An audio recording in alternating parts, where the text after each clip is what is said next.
దివ్యవాణి ప్రేక్షకులందరికీ దివ్యవాక్కు అనే ఈ కార్యక్రమం తరపున శుభములు తెలియజేసుకుంటున్నాను. ఈరోజు మన ధ్యానాంశం మత్తయి సువార్త 7వ అధ్యాయం 1 నుండి 6 వచనములు. పరులపై తీర్పు. చిన్న ప్రార్థన చేసుకుందాం. పరిశుద్ర ప్రేమామయుడైన తండ్రి, నాయన, ఈరోజు మేము ధ్యానించబోయే పరులపై తీర్పు అనే అంశాన్ని ప్రభా ప్రతి ఒక్క మాట మీరు మాట్లాడమని ప్రార్థిస్తున్నాను తండ్రి. ఎన్నోసార్లు ప్రభా మేము ఇతరులకు తీర్పు చేస్తాం, కానీ ప్రభా మాలో ఉన్న లోపాలు, మాలో ఉన్న ప్రతి అననుకూల పరిస్థితులు అన్నింటినీ కూడా ప్రభా పరిశీలించుకొని మమ్మల్ని మేము ముందుగా సరిచేసుకోవాలని నీ వాక్యం ద్వారా మాతో మాట్లాడి ప్రభా ఎక్కడ మేము ఏ విషయాల్లో సరిచేసుకోవాలో అన్నింటినీ కూడా మీరే స్వయంగా మాట్లాడి ప్రభా ప్రతి విషయం కూడా ప్రభా మీ పాదాల దగ్గర సమర్పించుకుంటూ మీ చిత్తానుసారంగా వింటున్న ప్రతి మాట మా హృదయాలలో పనిచేసేలాగా నాయన వాక్యానికి మమ్మల్ని మేము లోబరుచుకొని నాయన వాక్యానుసారం జీవించడానికి నీ కృపను మాకు దయచేయమని యేసు నామములో వేడుకుంటున్నాము తండ్రి. ఆమేన్, ఆమేన్.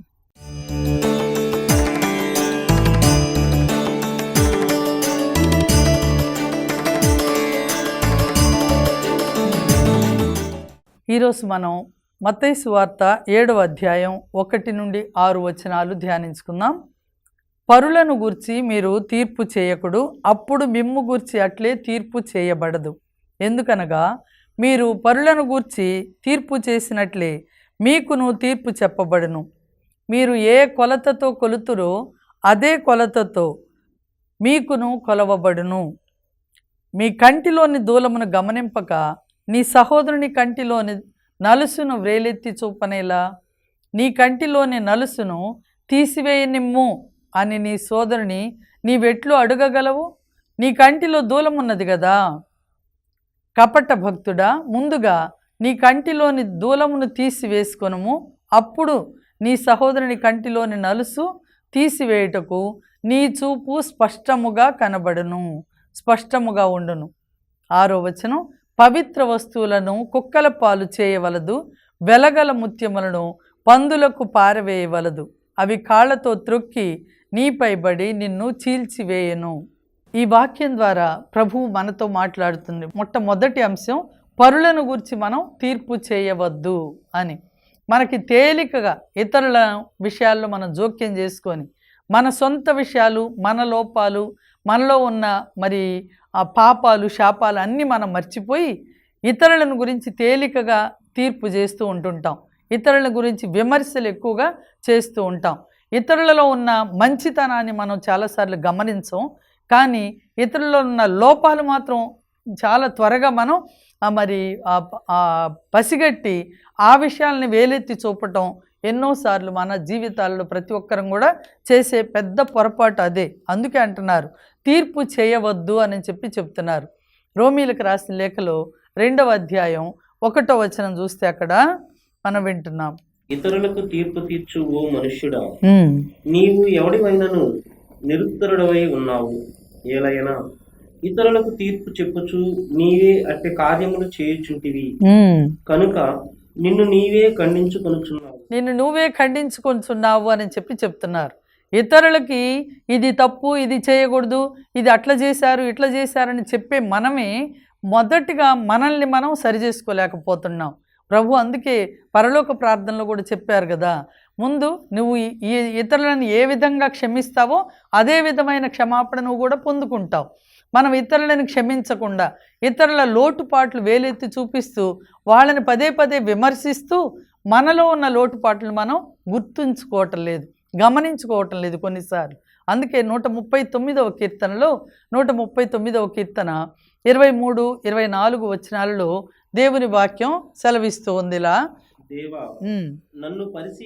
నన్ను పరిశీలించి నా హృదయమును తెలుసుకొనుము, నన్ను పరీక్షించి నా ఆలోచనలను గుర్తింపుము, నాలో చెడ్డ ఏమైనా ఉన్నదేమో చూడుము, శాశ్వత మార్గమున నన్ను నడిపింపుము అని దేవుని వాక్యం సెలవిస్తూ ఉంది. కాబట్టి మనలో మరి మొదటిగా మనల్ని మనం ఎవరికి వాళ్ళం మనల్ని మనం పరిశీలించుకొని చూడాలి. ఇతరులను విమర్శించే ముందు, ఇతరులను వేలెత్తి చూపే ముందు మొదటిగా ఆ లోపాలు అలాంటి మరి లోటుపాట్లు నాలో ఏమైనా ఉన్నాయా అని పరిశీలించుకొని అవి సరిచేసుకొని అప్పుడు తర్వాత మనం ఇతరులను సరిచేయడానికి ప్రయత్నం చేయాలి. ప్రభు చెప్పింది అదే, మొదటగా నీ కంటిలో దూలం ఉంది అది తీసేసుకో, అప్పుడు ఎదుటి వాళ్ళ కళ్ళల్లో చిన్న నలుసు కదా అది తేలికగా నీకు కనిపిస్తుంది అని అంటున్నారు. కాబట్టి మనలో ఉన్న పెద్ద పెద్ద లోటుపాట్లు, మనలో ఉన్న పెద్ద పెద్ద ఆటంకాలు, మరి పాపాలు శాపాలు వాటిని ముందు మనం తొలగించుకొని ఇతరులను మనం మరి పరిశీలించే వాళ్ళంగా, ఇతరులను సరిదిద్దే వాళ్ళంగా మనం ఉండాలి అనేది ప్రభు ఈరోజు మనతో మాట్లాడుతున్నారు. నన్ను పరిశీలించి నా ఆలోచనలను గుర్తింపుము. మన ఆలోచనలు ఎలా ఉన్నాయో, మన మాటలు ఎలా ఉన్నాయో, మన దృష్టి ఇతరులను గురించిన దృష్టి ఎలా ఉందో. అందుకే సామెతల గ్రంథంలో 20వ అధ్యాయం 19వ అధ్యాయం 27వ వచనంలో అంటున్నారు, నీటిలో మరి మన ప్రతిబింబం ఎలా కనిపిస్తుందో అలాగే ఎదుటి వానులు కూడా మన భావాలే ప్రతిఫలిస్తూ ఉంటాయి అని చెప్తున్నారు.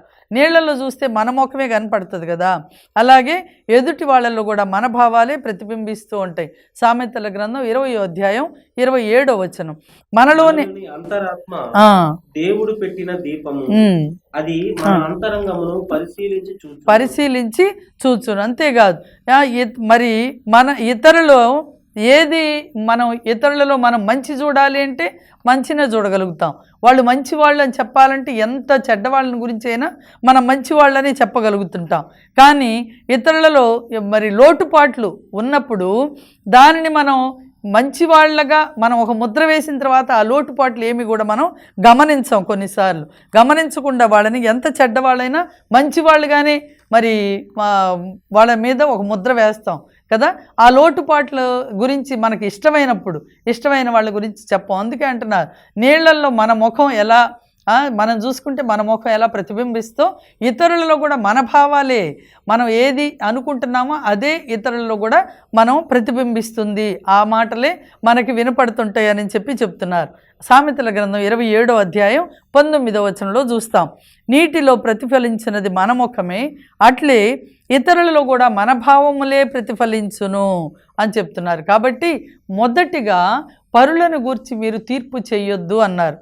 కాబట్టి తీర్పు చేయొద్దు, అప్పుడు మిమ్ము గురించి కూడా మీకు తీర్పు చేయబడదు. చూడండి, మనం ఈ విషయాన్ని గనక గమనిస్తే బైబిల్ గ్రంథంలో న్యాయాధిపతులు చూసాం కదా. దానియేలు గ్రంథంలో 13వ అధ్యాయంలో సూజన్న మీద వాళ్ళకి మక్కువ, మరి వాళ్ళ మీద సూజన్నను గురించి ఒక చెడు అభిప్రాయంతో ఉండి ఏ విధంగానే సరే ఆమెను పాపంలోకి దించాలి, పాపంలోకి లాగాలనే ఉద్దేశంతో ఆమె మీద కోరిక చొప్పున ఆ న్యాయాధిపతులుగా ఉన్న వాళ్ళిద్దరు కూడా న్యాయాన్ని కాపాడవలసిన వాళ్ళు, న్యాయం చెప్పవలసిన న్యాయమూర్తులే మరి ఏం చేశారు, ఆమె మీద అన్యాయంగా మరి నిందారోపణ మోపారు. అంతేకాదు ఆమెని పాపానికి మరి ప్రేరేపించారు. కానీ ఆమె లొంగనప్పుడు ఆ పాపము, ఆ తప్పు ఆమె మీదే మోపి ఆమెను ఒక పాపిగా ముద్ర వేసి ఆమెని మరి న్యాయస్థానానికి తీసుకొని వచ్చి అందరి ముందు కూడా తీర్పు చేసి ఆమెను ఒక దోషిగా నిర్ణయించినట్లుగా చూస్తున్నాం. కానీ ఆమె ఏ పాపం ఎరగదు కాబట్టి ఆమె ప్రార్థించినప్పుడు మౌనంగా కన్నీటితో హృదయ వేదనతో ప్రార్థన చేసినప్పుడు, దేవా మరి నేను ఈ పాపం చేయలేదు కదా, అయినా సరే నేను ఈ శిక్ష అనుభవించాల్సిందేనా అని చెప్పి ఆమె కన్నీటితో ఏడ్చి ప్రార్థన చేసినప్పుడు దేవుడు ఆ ప్రార్థన విన్నారు కదా.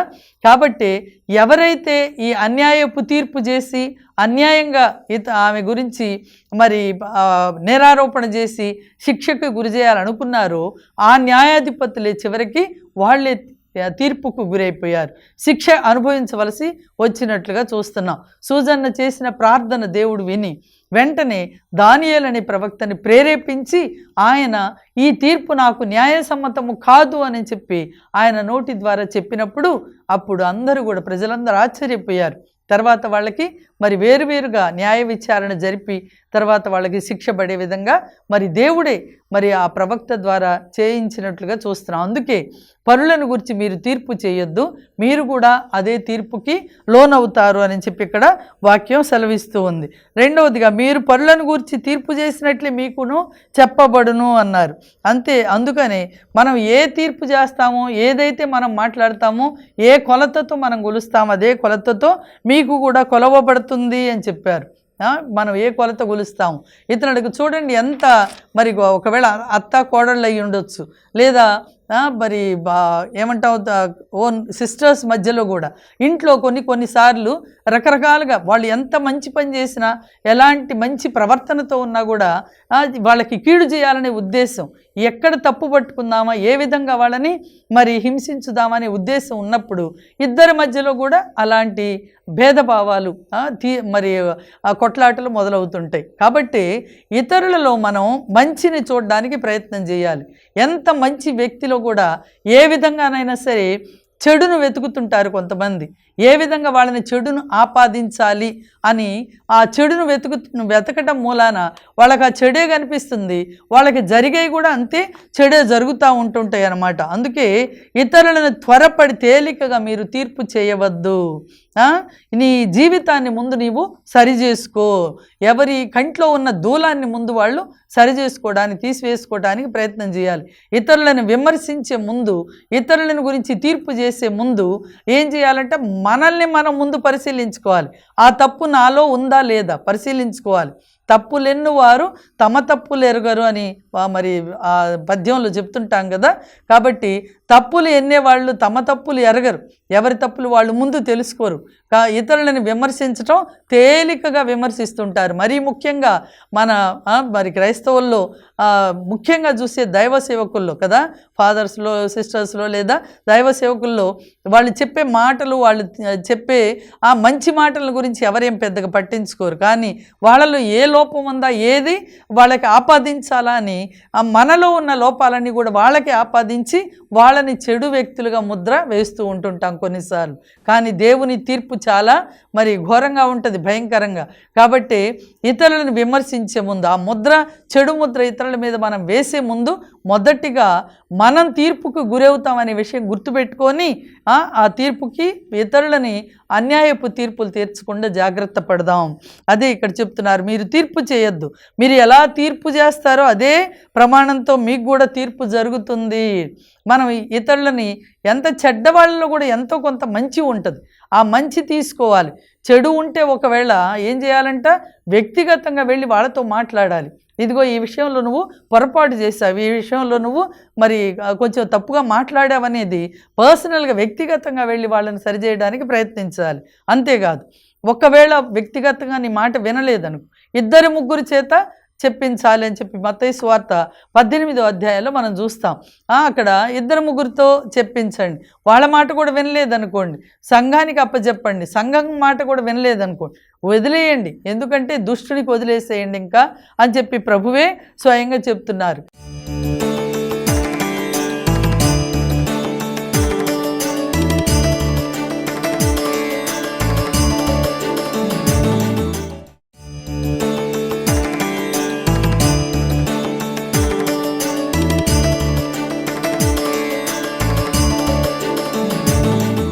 మనం ఇంకా మత్తయి సువార్త 23వ అధ్యాయంలో చూస్తే అక్కడ పరిజేయులు, ధర్మశాస్త్ర బోధకులు కూడా ఎంతసేపటికి యేసు ప్రభువులో తప్పులు వెతకడానికే ప్రయత్నం చేశారు. ఎంత వెతకాలని ప్రయత్నం చేసినా ఏది దొరకలేదు. దొరకకపోయినా కూడా ఏదో ఒకటి లేనిపోనివి ఆయనకు ఆపాదించి ఆయనను ఒక దోషిగా నిలబెట్టడానికి ప్రయత్నం చేశారు కదా. పిలాతు ముందు అన్యాయపు తీర్పు అన్నారు, అందుకని అన్యాయపు తీర్పులు చేశారు. అయినా కదా దేవుడు వారిని క్షమించారు. చివరి వరకు కూడా, చివరి క్షణంలో కూడా ప్రభువు ఆ శ్రమలు అనుభవిస్తూ కూడా అంత వేదనలకు గురి చేసినా కూడా వాళ్ళని తీర్పు చేయలేదు, ఖండించలేదు. కానీ తండ్రి వీరేం చేస్తున్నారో వీరికి తెలియదు, వీళ్ళని క్షమించండి అని అడిగినట్లుగా మనం చూస్తున్నాం. అందుకని ముందుగా మనలోనే లోపం చూసుకోవాలి. మన కంటిలో దూలం ఉంది, ఇతరుల కంటిలో చిన్న నలుసే ఉంది. ఆ కంటిలో, మన కంటిలో ఉన్న దూలాన్ని గమనించకుండా ఇతరుల కంటిలో నలుసును చూడటానికి ప్రయత్నం చేస్తుంటాం. ఒకసారి ఒక వ్యక్తి మాట్లాడుతూ వేరే కుటుంబ విషయాల గురించి మాట్లాడుతూ చెప్తున్నారనమాట. ఏంటి ఈ కుటుంబాలు అన్నీ అట్లాగే ఉన్నాయి, ఏది చూసినా కూడా వాళ్ళంతా ఒక శాపగ్రస్తమైన కుటుంబంలాగా ఉందే అని ఇతరుల గురించి పెద్దగా మాట్లాడటం మొదలుపెట్టారు. అప్పుడు నేను విని ఆ తర్వాత అన్నాను, వాళ్ళని అనే ముందు ప్రతి కుటుంబంలో ఉన్నాయి కదా, మన కుటుంబాలు మనం పరిశీలించుకుంటే మన దగ్గర ఏమి లోపాలు లేవా, ముందు మనల్ని మనం సరి చేసుకోవాలి. మన దగ్గర లేనప్పుడు ఇతరులను అనటానికి మన ప్రయత్నం కదా, అది కూడా అనడం కాదు, సరి చేయడానికి ప్రయత్నం చేయాలి, మంచి మాటలతో సరి చేయాలి. అంతేగాని విమర్శించినంత మాత్రాన తప్పులు కవర్ అయిపోవు కదా. కాబట్టి తప్పును సరిచేయడానికి ప్రయత్నం చేయటం మంచిదే, కానీ వేలెత్తి చూపి విమర్శించినంత మాత్రాన మళ్ళీ అదే విమర్శకి మనం కూడా గురి కావలసి వస్తుంది అని చెప్పడం జరిగిందనమాట. కాబట్టి మన కంటిలో ఉన్న దూలం తీసేసుకుంటే ఇతరుల కంటిలో ఉన్న చిన్న చిన్న అంటే ఇతరుల జీవితాల్లో ఉన్న చిన్న చిన్న తప్పులు మనకి తేలికగా కనిపిస్తాయి. అప్పుడు మనం వాళ్ళని సరిదిద్దడానికి మరి అర్హులం అవుతాం కదా.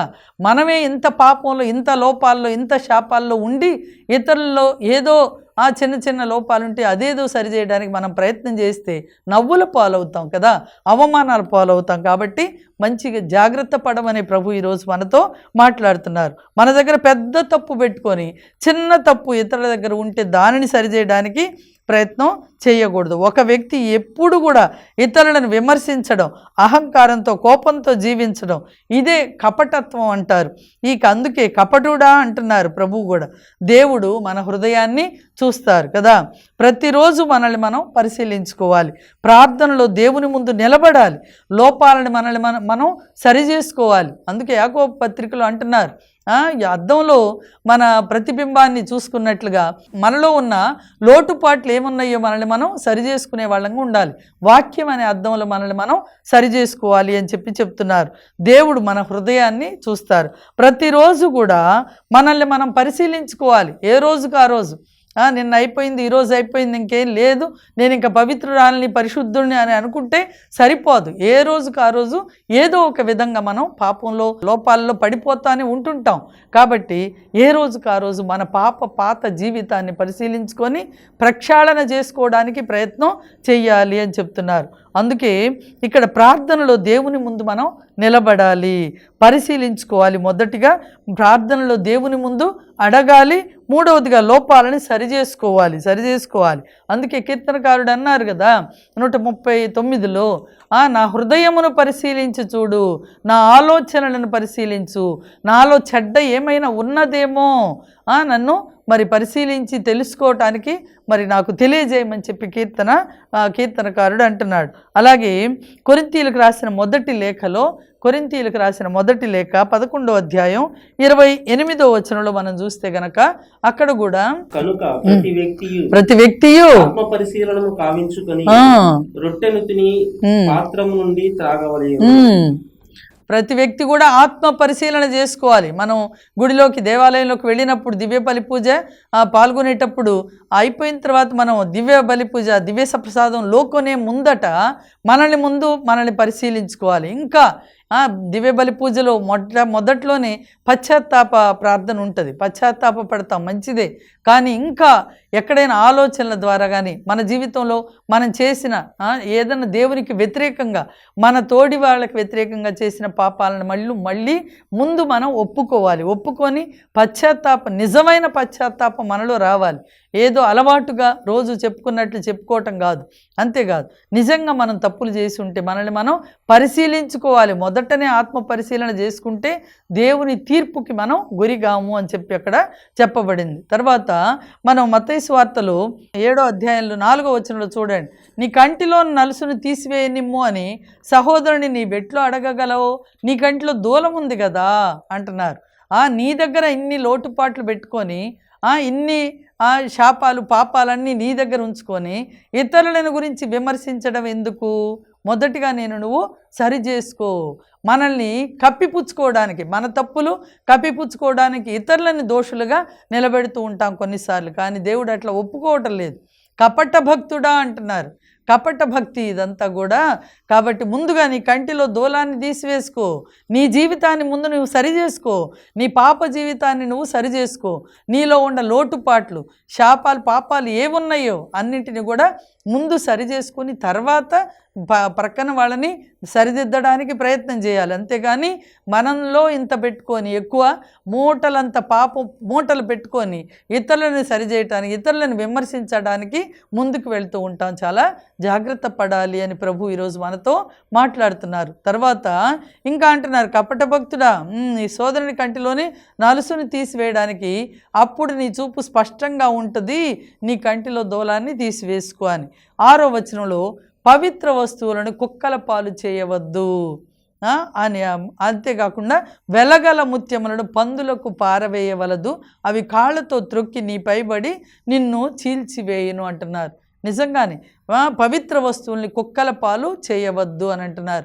పవిత్ర వస్తువులు అంటే కొన్నిసార్లు మనం పరిశుద్ధమైన మంచి మాటలు, బైబిల్ వాక్యాలు అర్హత లేని వాళ్ళకి, విలువ తెలియని వాళ్ళ ముందు మనం మాట్లాడినా కూడా అది వృధా అన్నమాట, వృధా అయిపోతుంది. కొన్నిసార్లు మనం చూస్తుంటాం మా జీవితంలో కూడా కొన్ని అనుభవాలు ఇట్లాంటి. మనం చెప్పబోయినప్పుడు దేవుని విషయాలు ఏదైనా చిన్న అవకాశం దొరికితే చెప్పబోయినప్పుడు వాళ్ళు తిరస్కరిస్తుంటారు, వద్దు వద్దు నాకు ఇంట్రెస్ట్ లేదు, పెద్ద ఇది లేదు అని. అట్లాంటప్పుడు ప్రభు అందుకే వివేకంతో ప్రవర్తించాలి. కొన్నిసార్లు ఎక్కడంటే అక్కడ ఎప్పుడు పడితే అప్పుడు మనం దేవుని మాటల గురించి, దేవుని గురించి కూడా చెప్పబోవడం చాలా ఇట్లాగే ఉంటుందన్నమాట. పవిత్ర వస్తువులు కుక్కల పాలు చేసినట్లు అవుతుంది అంటున్నారు. అందుకని వెలగల ముత్యాలను పందులకు పారబోయవద్దు.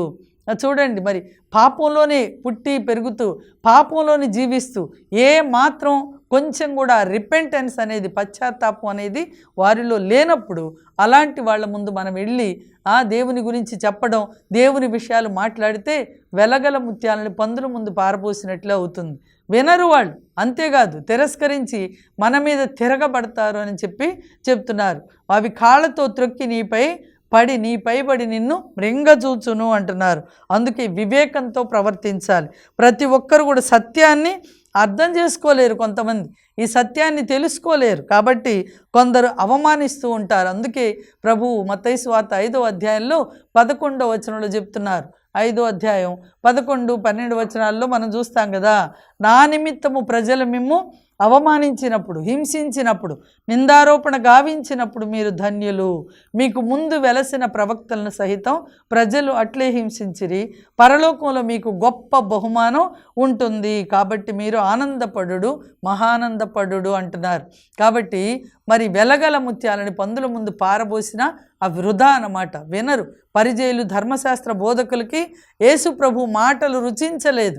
ఆయన మాటల్లో మరి ఎక్కడ తప్పుపడదామా అన్నట్లుగానే ప్రవర్తించారు కదా. కనుకనే యోహాను సువార్త 6వ అధ్యాయంలో మనం చూస్తాం, బంట్రోతులు 7వ అధ్యాయంలో బంట్రోతుల్ని పంపిస్తారు, పట్టుకొని రండి, ఆ యేసు ప్రభుని పట్టుకురండి అని.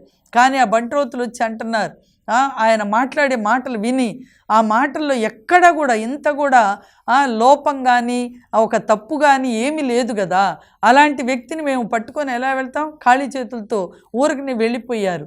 వెళ్ళిపోయినప్పుడు ఆ పెద్దలు, పరిచయులు వాళ్ళు అడుగుతున్నారు, ఏంటి మీరు ఆయన పట్టుకోకుండా తీసుకొని రమ్మన్నాం కదా, ఎందుకు తీసుకొని రాలేదు అంటే వాళ్ళు చెప్పారు ఏమని, ఆయన మాట్లాడినట్టు ఎవడును ఎన్నడూ మాట్లాడలేదు, ఆయన మాటలలో ఒక్క దోషం కానీ లోపం కానీ ఏమీ లేవు కదా, అట్లాంటప్పుడు ఎలా పట్టుకొస్తాం అంటే వాళ్ళు అంటున్నారు, మీరు కూడా మోసపోయారా అంటున్నారు.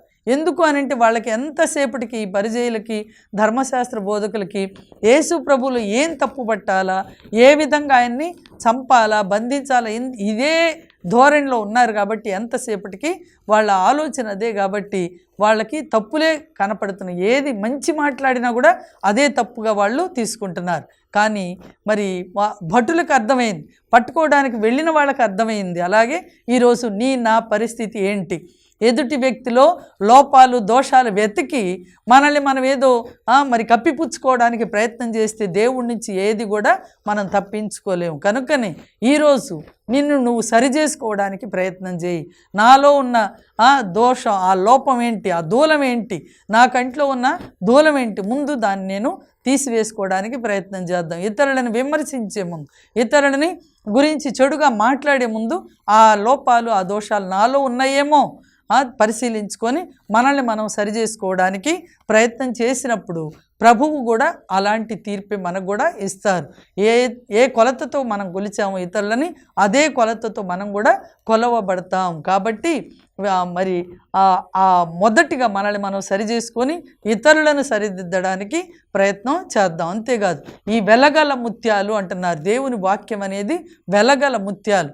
కాబట్టి పందుల ముందు పారబోసినట్లుగా వృధాగా చేయకుండా విలువగల ముత్యాలలాగా మనం స్వీకరించుకొని మన హృదయాలను పదిలపరుచుకొని ఆ వాక్యానుసారంగా మనల్ని మనం సరిదిద్దుకొని జీవించడానికి ప్రయత్నం చేసినప్పుడు దేవుని దీవెనలు ఆశీర్వాదాలు మనం పొందుకుంటాం. ప్రభు ఈ వాక్య సందేశమును మనందరి హృదయాల్లో నూరంతలుగా ఫలింపజేయుదురుగాక. ఆమేన్ ఆమేన్. చిన్న ప్రార్థన చేసుకుందాం. పరిశుద్ధమైన మా దేవా, మీకు స్తోత్రాలు, వందనాలు ప్రభా. నాయన, ఇతరులను గురించి తీర్పు చేసే ముందు ప్రభా మాలో ఉన్న లోపాలు లోటుపాట్లు సవరించుకొని ప్రభా నీ వాక్యానుసారంగా ప్రభా మమ్మల్ని మేము సరి చేసుకొని ఇతరులను గురించి ప్రభా మేము ఆలోచించడానికి మా మనసులని హృదయాలని పరిశుద్ధంగా నాయన మరి పవిత్రంగా ఉంచమని నాయన, అప్పుడే మేము ఇతరులని గురించి సరిచేయడానికి నాయన అర్హులం అవుతామని ఈ గొప్ప మరి భాగ్యాన్ని ధన్యతను మా అందరికీ కూడా దయచేయమని యేసు నామములో వేడుకొని పొందుకుంటున్నాము తండ్రి. ఆమేన్.